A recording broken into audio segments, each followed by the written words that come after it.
Good morning. आज हम भारतीय अर्थव्यवस्था की विशेषताओं की चर्चा करेंगे। भारतीय अर्थव्यवस्था विश्व की एक प्रमुख अर्थव्यवस्था है। इसका स्वरूप अत्यंत व्यापक है एवं इसकी विविध विशेषताएं हैं। भारत एक विकासोन्मुख राष्ट्र है, अतः इसकी मूल विशेषताओं को हम दो भागों में विभाजित कर सकते हैं। एक है परंपरागत विशेषताएं और दूसरी है नवीन विशेषताएं। भारतीय अर्थव्यवस्था की परंपरागत विशेषताएं ये वे विशेषताएं हैं जो भारत को एक अल्प विकसित राष्ट्र के रूप में विरासत में स्वतंत्रता प्राप्ति के समय प्राप्त हुई थी। वो कुछ मुख्य इस प्रकार हैं। पहली है कृषि की प्रधानता। भारत एक कृषि प्रधान देश है। यहाँ की अधिकांश जनसंख्या कृषि पर निर्भर है। वर्ष 1951 में भारत की कार्यशील जनसंख्या की 69.5% जो प्रतिशत भाग था वो कृषि में लगा हुआ था और वो 2001 में घट के 64% रह गया। यद्यपि वर्तमान में सकल घरेलू उत्पाद में काफ़ी वृद्धि हुई है, तथापि उसमें कृषि का प्रतिशत कम हुआ है। फिर भी अन्य क्षेत्रों की तुलना में कृषि पर अत्यधिक लोग कार्यरत हैं और भारत में कृषि रोजगार का मुख्य साधन है। दूसरा है ग्रामीण अर्थव्यवस्था। 2001 की जनगणना के अनुसार भारत की कुल जनसंख्या का 74.3% भाग गांवों में निवास करता है, अर्थात ग्रामीण जनसंख्या का यह प्रतिशत विकसित देशों की तुलना में बहुत अधिक है, जो भारत को एक अल्प विकसित अर्थव्यवस्था के रूप में स्थापित करती है। फिर है प्राकृतिक साधनों की प्रचुरता। भारत में प्राकृतिक साधन प्रचुर मात्रा में हैं। सोना, चांदी, कोयला, लोहा, उर्वरक, मैग्नीज आदि खनिज पदार्थों का अथाह भंडार है। वन संपत्ति विशाल है। शक्ति के साधनों का बाहुल्य है। यहाँ की मिट्टी उपजाऊ है और जलवायु बहुत सुहावनी है, परंतु फिर भी भारत का दुर्भाग्य है कि इन प्राकृतिक साधनों का समुचित विदोहन नहीं हो सका। इससे संपन्नता होते हुए भी निर्धनता को दूर किया जाना संभव नहीं हो सका। फिर है औद्योगिक पिछड़ापन। भारत में 12% जनसंख्या जो है वो उद्योगों में लगी हुई है और सकल घरेलू उत्पाद में इस क्षेत्र का योगदान मात्र 25% है। भारत में शीघ्र लाभ देने वाले उद्योगों में निवेश किया जाता है। इससे अर्थव्यवस्था में उद्यमियों को कार्य करने के लिए उचित एवं अनुकूल वातावरण नहीं मिल पाता। पूंजी का अभाव और निम्न जीवन स्तर आदि घटकों से औद्योगिक विकास बाधित होता है। उद्योगों के अभाव में आर्थिक विकास की आधारभूत पृष्ठभूमि तैयार किया जाना संभव नहीं हो पाता। फिर है निर्धनता। निर्धनता भारत में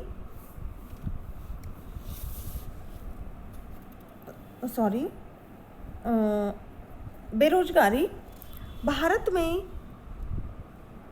भारत जो है वो जनसंख्या बहुल अल्प विकसित देश है। वर्तमान समय में अनुमानतः 5 करोड़ व्यक्ति बेरोजगार हैं। प्रति वर्ष 62 लाख बेरोजगार व्यक्तियों की वृद्धि हो जाती है। भारत में जो व्यक्ति रोजगार से जुड़े हुए हैं उनकी स्थिति भी अच्छी नहीं है, अर्थात अर्ध बेरोजगारी है। और कृषि क्षेत्र में भी भारी छिपी हुई बेरोजगारी है, क्योंकि कृषि को ही मुख्य व्यवसाय के रूप में अपनाया गया है। ऐसी स्थिति में कृषि क्षेत्र में जनसंख्या का दबाव जो है वो बढ़ जाता है। फिर है पूंजी का अभाव, अर्थात भारतीय अर्थव्यवस्था के अल्प विकास का एक अन्य मूल कारण पूंजी का अभाव है, जो दो रूपों में प्रकट होती है। एक तो है प्रति व्यक्ति उपलब्ध पूंजी की निम्न मात्रा और दूसरा है पूंजी निर्माण की प्रचलित निम्न दर। भारत में प्रति व्यक्ति आय अत्यधिक कम होने के कारण यहाँ पूंजी निर्माण एवं निवेश की दर अन्य देशों की तुलना में बहुत कम है। वास्तव में पूंजी निर्माण आर्थिक विकास का एक महत्वपूर्ण तत्व है। जापान में पूंजी निर्माण की दर 33% है, जबकि भारत में सिर्फ 24%। भारत में पूंजी की मांग अधिक है जबकि उपलब्धता कम है। ऐसी स्थिति में प्राकृतिक साधनों का विदोहन, भूमि की उत्पादकता बढ़ाने, श्रमिकों की कार्यक्षमता में वृद्धि करने हेतु प्रशिक्षण व्यवस्था आदि कार्यों के लिए हमें पूंजी उपलब्ध नहीं हो पाती, अतः आर्थिक विकास एवं प्रगति का मार्ग अवरुद्ध हो जाता है। फिर है निर्धनता। भारत में अधिकांश जनसंख्या गरीबी रेखा के नीचे जीवन यापन कर रही है। लकड़वाला फॉर्मूला के अंतर्गत भारत में सभी संघीय प्रदेशों एवं राज्यों के लिए भिन्न भिन्न जो निर्धनता रेखाएं वो निर्धारित की गई। 1999-2000 में गरीबी रेखा के नीचे जीवन यापन करने वालों की संख्या 26.10% थी, जबकि 2004-05 में 21.8% हो गई। फिर भी भारत में हालांकि गरीबी का जो अनुपात है वो कम हुआ है, लेकिन गरीबों की संख्या में कमी होना अभी भी बाकी है। फिर है जनसंख्या का भारत। जनसंख्या का भारत से तात्पर्य है कि देश में 2011 की जनगणना के अनुसार भारत में 121 करोड़ जनसंख्या थी। 2001-2011 के दशक में भारत की जनसंख्या में वृद्धि की दर 17.64% रही। देश में जनसंख्या के निरंतर बढ़ते दबाव के कारण यहाँ उपलब्ध संसाधनों के अधिकतम विदोहन के बावजूद प्रति व्यक्ति आय पर्याप्त मात्रा में नहीं बढ़ सकी है। फिर है प्रति व्यक्ति निम्न आय।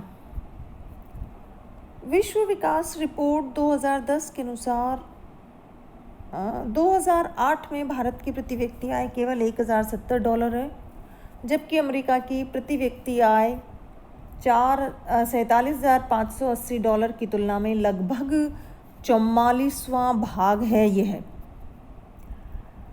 यद्यपि भारत निरपेक्ष रूप से विश्व की बड़ी अर्थव्यवस्थाओं में होते हुए भी प्रति व्यक्ति आय के मामले में काफ़ी पिछड़ा हुआ है। फिर है परिवहन एवं संचार साधनों का अभाव। भारत परिवहन व संचार साधनों की दृष्टि से पिछड़ा हुआ है। कच्ची सड़कों की संख्या आज भी बहुत अधिक है। गांवों की बहुत बड़ी संख्या आज भी सड़कों से नहीं जुड़ पाई है। इसी प्रकार देश में संचार साधनों का पर्याप्त विकास हुआ, किंतु फिर भी विकसित देशों की तुलना में बहुत कम है। फिर है कुशल श्रम व तकनीकी ज्ञान का अभाव। भारत में गत वर्षों में वैज्ञानिक एवं प्राविधिक क्षेत्रों में प्रगति होने के बावजूद भी तकनीकी ज्ञान का अभाव है और कुशल श्रमिकों की कुशलता का जो स्तर है वो बहुत नीचा है। इससे कृषि एवं उद्योग दोनों क्षेत्र पिछड़े हुए हैं। फिर है आर्थिक विषमता।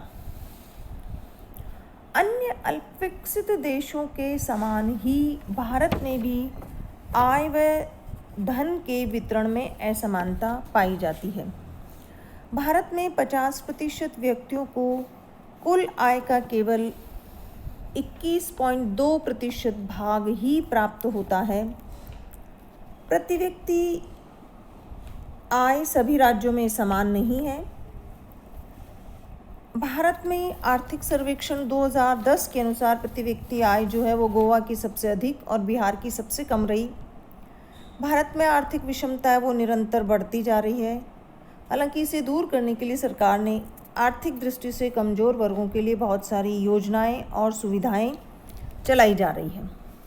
फिर है निर्बल आर्थिक संगठन। अर्थव्यवस्था का आर्थिक संगठन निर्बल है। बैंकिंग सुविधाओं का विकास कम हुआ है। ग्रामीण क्षेत्रों में आज भी साहूकारों एवं महाजनों का बोलबाला है। जनता को निवेश क्षेत्रों की पूरी जानकारी नहीं है।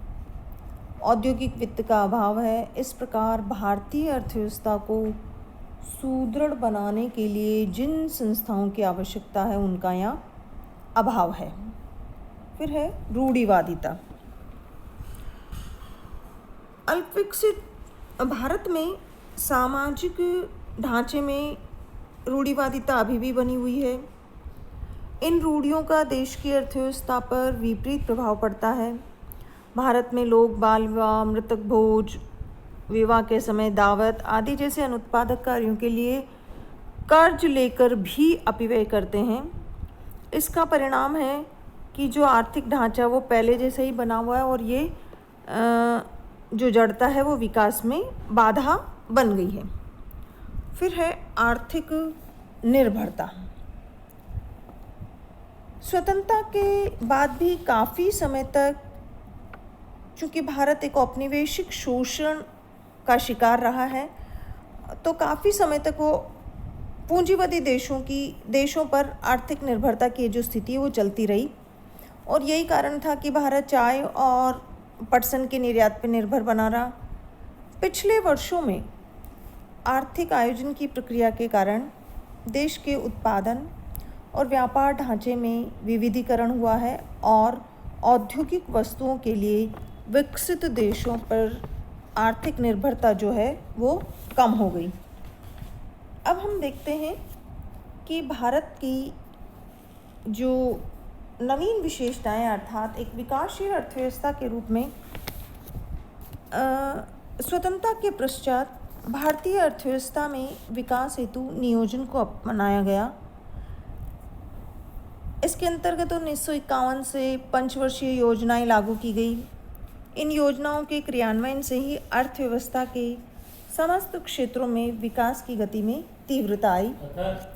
स्वतंत्रता के समय भारतीय अर्थव्यवस्था को जो विशेषताएं विरासत में प्राप्त हुई थी उनमें विकास की प्रक्रिया के प्रयासों के कारण कुछ नवीन विशेषताएं भी जुड़ गई।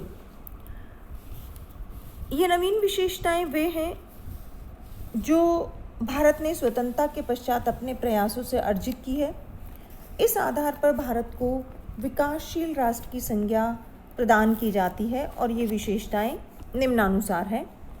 सबसे पहले है नियोजित अर्थव्यवस्था। 1 अप्रैल 1951 से भारतीय अर्थव्यवस्था नियोजित अर्थव्यवस्था के रूप में कार्यशील है।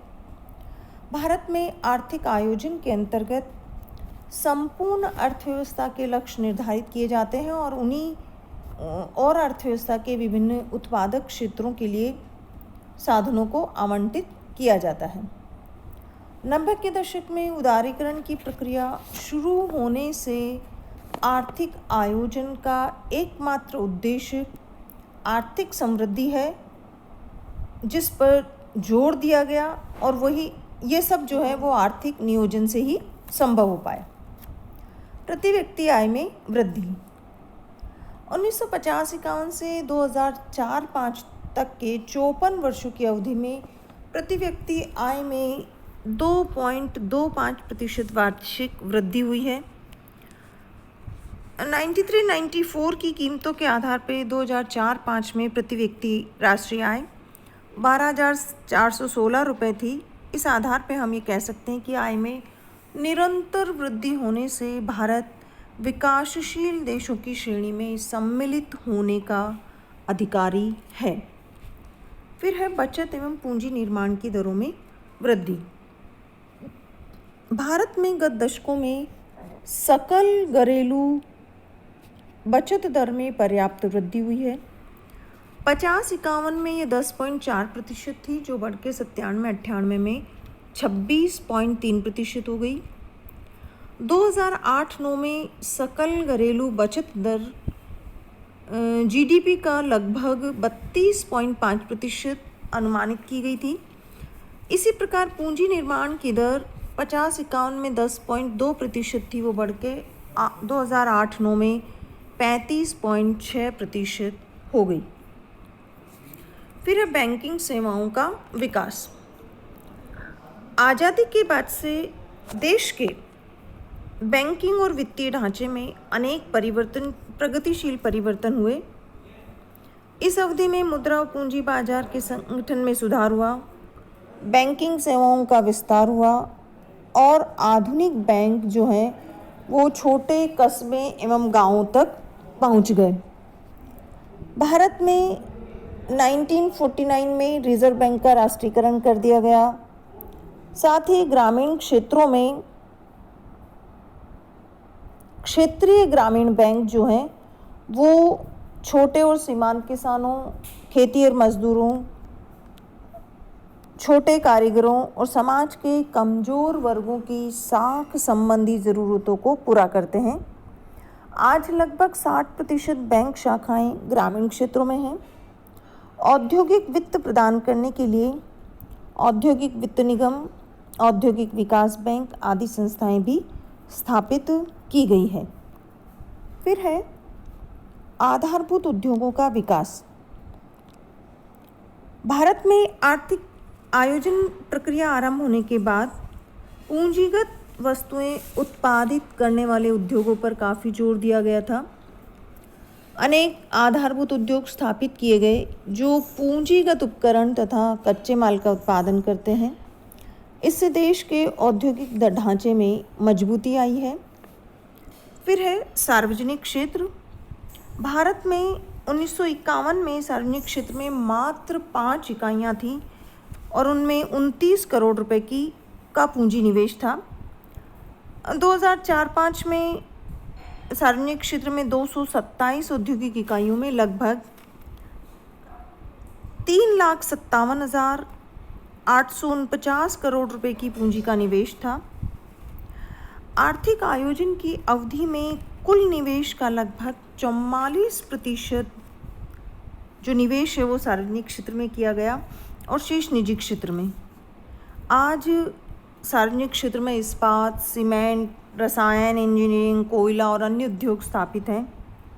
इसके साथ ही सार्वजनिक क्षेत्र में जो स्थापित वित्तीय संस्थाएं हैं उन्होंने भी निवेश के लिए बचत एवं साधनों को एकत्रित करने में महत्वपूर्ण भूमिका निभाई। अर्थात भारत के आर्थिक ढांचे में सार्वजनिक क्षेत्र का महत्वपूर्ण स्थान है। फिर है कृषि को प्रोत्साहन। योजना काल से ही भारत में कृषि को विशेष प्रोत्साहन दिया गया था।